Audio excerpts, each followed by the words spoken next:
So here's a sort of generalized software development lifecycle here.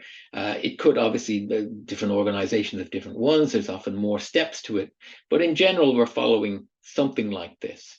Okay, so we have steps for monitor, steps for planning, coding, commit, test, release, and then back into the cycle and monitor again. Okay, typical software lifecycle.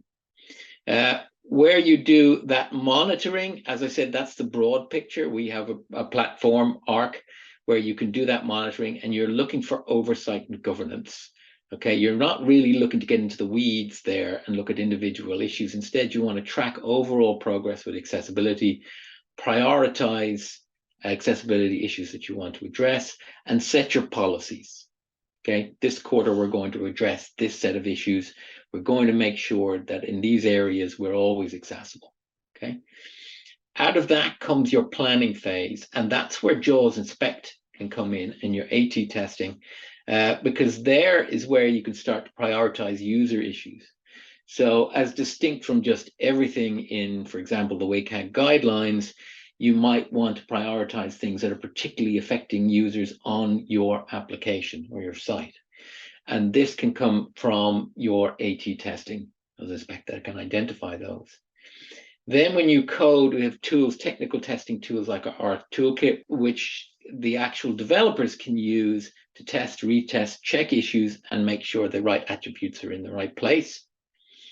And then you would always have, after code is committed, you'd always have another test phase. You should do all kinds of testing during those test phase.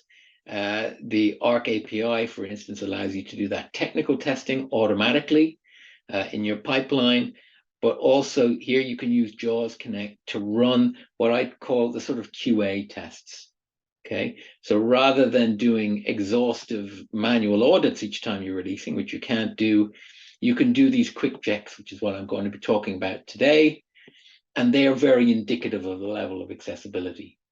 And as I said, they can be done without huge technical knowledge. So the entry point is very low. Now, that's just an example. There are many ways, different ways you can configure these things. But the point really is to make sure you spread your testing effort throughout the organization and that everybody is doing some set of tests themselves, from right down in your deep levels at your development stage, right up to your management and oversight. The right level of testing should be done. And then accessibility virtually disappears into your organization. It becomes simply a practice of what you do. And no longer this major burden.